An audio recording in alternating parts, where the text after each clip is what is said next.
दोस्तों हाल ही में एक मूवी आई है अजमेर 92। हम इस मूवी के बारे में बात करने वाले नहीं हैं। हम इस मूवी में दिखाए हर उस सच्चाई के बारे में आपको बताने वाले हैं जिससे आप आज तक नहीं जानते, और यकीन मानिए यह कहानी जानने के बाद आपका खून खौल जाएगा। दोस्तों अजमेर 92 फिल्म में जो कहानी दिखाई गई है वह भारत के सबसे बड़े सेक्स स्कैंडल के बारे में है। और भारत का सबसे बड़ा सेक्स स्कैंडल पता है कहाँ हुआ था? राजस्थान के अजमेर में। लेकिन आपने देखा होगा कि जब अजमेर 92 फिल्म हॉल में लगने वाली होती है तो बहुत सारे मुस्लिम संगठन इसका विरोध कर रहे थे। आखिर क्यों विरोध कर रहे थे? क्या मुसलमानों से इनका कोई कनेक्शन था?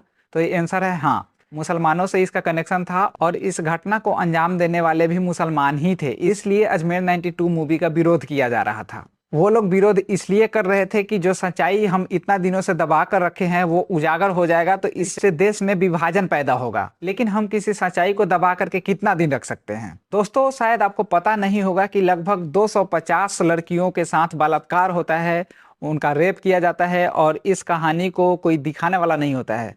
यह कहानी है 1992 की, जब अजमेर के कुछ रसूखदार कुछ लड़कियों को अपना शिकार बनाते हैं और उस लड़कियों को शिकार बनाने के बाद एक चैन क्रिएट करते हैं, उनको धमकाते हैं, उनके वीडियो को वायरल करने की धमकी देते हैं और चैन बना करके बहुत सारे लड़कियों के साथ वो लोग बलात्कार करते हैं। हालांकि ये घटना 1992 से पहले से चली आ रही थी, लेकिन पर्दाफाश इसका 1992 में हुआ। भारत के इस सबसे बड़े सेक्स स्कैंडल के बारे में सबसे पहले वहां के स्थानीय अखबार एक दैनिक नवज्योति करके था, उसने इसको प्रकाशित किया था। और जैसे ही यह खबर अखबारों में प्रकाशित हुई, लोगों को इस घिनौने अपराध के बारे में पता चल गया। 1992 में दैनिक नवज्योति के चीफ एडिटर दीनबंधु चौधरी थे। एक रिपोर्टर ने इस खबर को तैयार किया था और उसके बाद इन्होंने उसकी बखिया उधेड़ दी। जब अजमेर 92 फिल्म आई है तो इसके पहले बहुत सारे मीडिया एंकरों ने दीनबंधु से पूछताछ करी और उनसे जानकारी ली कि आखिर उस समय में क्या हुआ था, उन्होंने क्या जवाब दिया। आइए विस्तार से हम जानते हैं इस कहानी के बारे में और किस तरह से घटित हुआ था,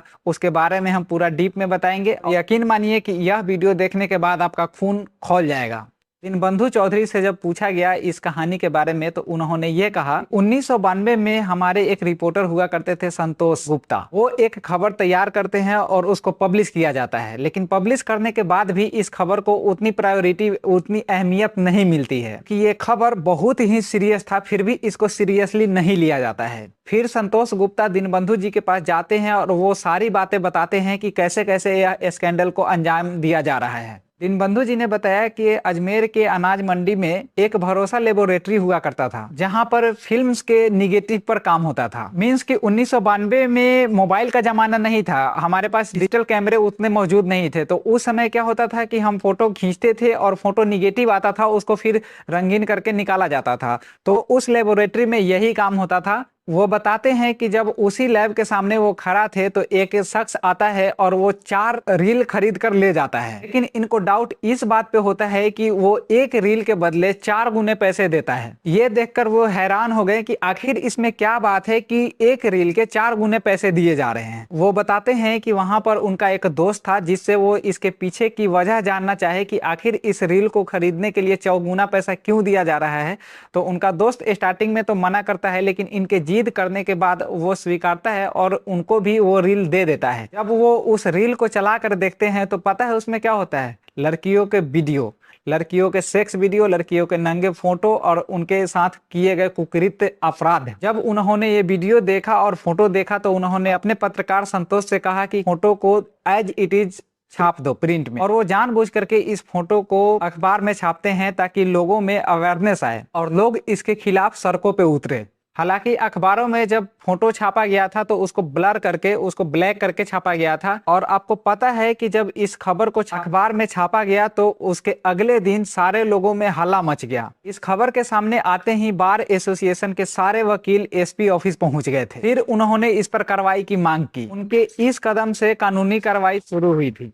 इस कहानी की शुरुआत कैसे हुई क्या आप जानते हैं? आइए आपको कहानी बताते हैं कि यह शुरुआत कैसे हुआ था। अजमेर में एक श्री हरि रोड है जहाँ पे एक कॉलेज हुआ करता था। एक दिन उस नामी कॉलेज से एक लड़की रोते हुए जा रही थी। तभी कुछ मुसलमान लड़के अपनी गाड़ी से कहीं जा रहे थे और उन्होंने इस लड़की को रोते हुए देखा तो गाड़ी रोक करके और इस लड़की से पूछे कि आखिर इसके पीछे के रोने की वजह क्या है।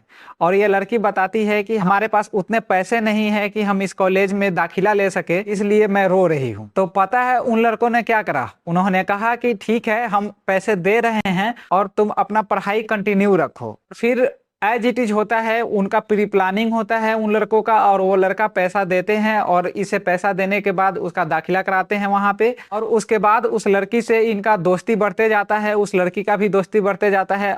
एक दिन उस लड़की को उसके घर छोड़ने के बहाने अपनी गाड़ी में बिठाते हैं और उसे ले जाते हैं, और ले जा करके उसके साथ बलात्कार करते हैं, उसके साथ रेप करते हैं, उसका न्यूड वीडियो बनाते हैं, उसका न्यूड फोटो खींचते हैं, और उसके बाद उस लड़की को जब चाहे तब बुलाते हैं और उसके साथ सेम एज इट इज हर बार किया जाता है, उसका रेप किया जाता है, उसके वीडियो बनाते हैं, और वही धमकी होता है कि अगर तुम मेरे पास नहीं आओगी तो हम तुम्हारा वीडियो वायरल कर देंगे।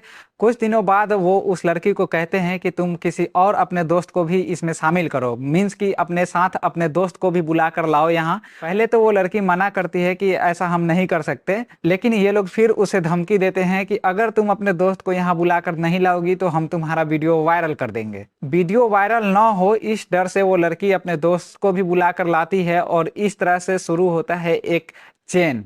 और ये लोग फिर वही काम करते हैं, उस लड़की को भी अपने फार्म हाउस पे ले जाते हैं, उसके साथ भी बलात्कार करते हैं और उसका भी वीडियो बनाते हैं, और यह घटना दिन प्रतिदिन ऐसे ही होता जाता है। फिर वो उससे कहते हैं कि तुम अपने दोस्त को लाओ, और उसको वही धमकी देते हैं, और इस तरह से एक चेन बनते जाता है, और लगभग तकरीबन 250 लड़कियों को इसमें वो लोग शामिल कर लेते हैं। ऐसे करते करते बहुत सारी लड़कियां इस जाल में फंस जाती है, उसमें से बहुत सारी लड़कियों ने आत्महत्या कर लिया। दोस्तों अब आप इस बात से अंदाजा लगा सकते हैं कि वो लोग चीफ एडिटर को फोन करके धमकी देते हैं 12 बजे रात को कि अगर तुम हमारे खबर को छापते हो तो हम तुम्हें गोली मार देंगे। हालांकि इस धमकियों से दीनबंधु नहीं डरते हैं और वो खबर को प्रकाशित करते रहते हैं। उनको रिप्लाई भी करते हैं कि अगर तुम टेलीफोन पे बात कर रहे हो तो सामने आकर के बात करो, हम तुमसे डरने वाले नहीं हैं और इस खबर को हम जारी रखेंगे। उस समय राजस्थान के मुख्यमंत्री भैरव सिंह शेखावत थे, जो दीनबंधु जी के पिता के एक बहुत अच्छे दोस्त थे। आप इस बात से अंदाजा लगा लीजिए कि एक मुख्यमंत्री फोन करके बोलता है कि आप इस खबर को नहीं छापिए क्योंकि आपके ऊपर जान का खतरा है। भी ये मना कर देते हैं और बोलते हैं कि थैंक यू सर, लेकिन हम इस खबर को अब छापते रहेंगे, हम अपने कदम पीछे नहीं ले सकते।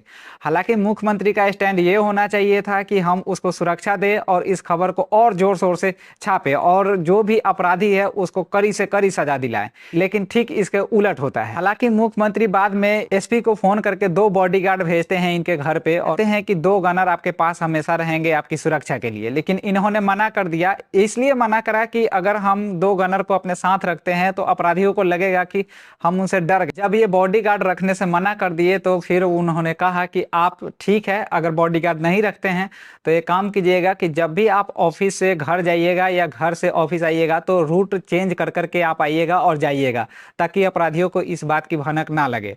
हालांकि अभी तक ऐसा कोई दिन नहीं आया था जब इनके ऊपर किसी तरह का नुकसान पहुंचाया गया हो। भले ही यह खबर 1992 में प्रकाशित हुई थी, लेकिन यह घटना 1990 से ही शुरू कर दी गई थी। पहली लड़की के रेप के बाद यह घटना इतनी तेजी से फैली कि कॉलेज से लेकर स्कूलों तक बहुत सारी बच्चियों के साथ बलात्कार किया गया। बलात्कार करने वाले जितने भी थे वो सारे के सारे मुसलमान थे और जो भी बलात्कार किया गया वो सारी की सारी लड़कियां हिंदू थी। इन लड़कियों में से ज्यादातर लड़कियां 16 से 17 वर्ष की थी और सारी लड़कियों के साथ एक ही कांड होता था, उसको बुलाया जाता था, उसका रेप किया जाता था, उसका वीडियो बनाया जाता था, उसके न्यूड फोटो खींचे जाते थे और उसके बाद उसको फिर से उसी धमकी के साथ बात किया जाता था और उसको फिर से बुला करके सेम वही रेप कांड किया जाता था। लेकिन इसमें समझने वाली बात यह है कि आखिर फोटो और वीडियोज लीक हुए कहां से। दरअसल बात यह है कि जब वो रील लैब में दिए जाते थे उसको रीडेवलप करने के लिए, ये फोटो वहीं से लीक होता है। न्यूड तस्वीरें और वीडियो देख करके लैब के कर्मचारियों की नीयत बिगड़ गई और वो भी यही काम किया और उस वीडियो का फायदा उठा करके, उस फोटो का फायदा उठा करके वो लड़की के पास पहुंच गया और उसको सेम बात बोला कि अगर ये फोटो हम किसी दूसरे को दिखा देंगे तो तुम्हारी इज्जत चली जाएगी, इसलिए तुम हमारा बात मान लो। और उसके साथ बलात्कार पे बलात्कार किए जा रहे थे। दोस्तों उसने भी लड़कियों को ब्लैकमेल करना शुरू किया। इस ब्लैकमेल से परेशान होकर के लगभग 6 लड़कियों ने आत्महत्या कर लिया। आखिर ये लोग कौन थे, आइए उनके बारे में भी जान लेते हैं। जांच के बाद पता चला कि अजमेर यूथ कांग्रेस के प्रेसिडेंट, वाइस प्रेसिडेंट और चीफ सेक्रेटरी उसमें शामिल। इसका मास्टरमाइंड अजमेर यूथ कांग्रेस का अध्यक्ष फारूक चिश्ती, नफीस चिश्ती और अनवर चिश्ती थे। इन रसूखदारों के नाम आते ही पुलिस इस मामले को दबाने में लग गई। जब सरकार को लगा कि बात बिगड़ रही है तो तत्कालीन सरकार के मुख्यमंत्री भैरव सिंह शेखावत ने जांच को सीआईडी के हवाले कर दिया। इस केस में कुल 18 लोगों पे आरोप लगे। 2 लड़कियों के बयान पर लगभग 11 लोगों की गिरफ्तारियां हुई। लगभग इस कांड में जितनी सारी लड़कियां थी वो अपना पहचान छुपा रही थी और कोई भी कानून के सामने आने से हिचकिचा रही थी। वो इसलिए क्योंकि अगर वो सामने आकर के बोलेंगी तो उनके खिलाफ समाज में एक माहौल क्रिएट हो जाएगा, इसलिए वो सामने आने से हिचकिचा रही। कई लड़कियों के बारे में पता भी नहीं चला कि वो कहां गई और आज भी कहां है, कोई आता पता नहीं है उनका। पुलिस को उन लड़कियों का पूरा सपोर्ट था, लेकिन वो तभी भी अपना बयान देने से हिचकिचा रही थी। बाद में एक एनजीओ ने वायरल फोटो के आधार पे 30 लड़कियों की पहचान की थी। इस स्कैंडल में बहुत बड़े बड़े घर की लड़कियां जो मजबूरी में इसमें फंस गई हुई थी। जब एनजीओ ने 30 लड़कियों की पहचान की तो उसमें से ज्यादातर लड़कियों ने अपने पैर पीछे खींच लिए कि हम बयान नहीं देंगे। उसमें से 12 लड़कियां केस दर्ज कराने के लिए राजी हुई, लेकिन जैसे ही इन रसूखदार परिवारों को पता चला कि लड़कियां बयान देने के लिए राजी हुई हैं तो इन्होंने उसके घर वाले को और उस लड़कियों को धमकाना शुरू किया।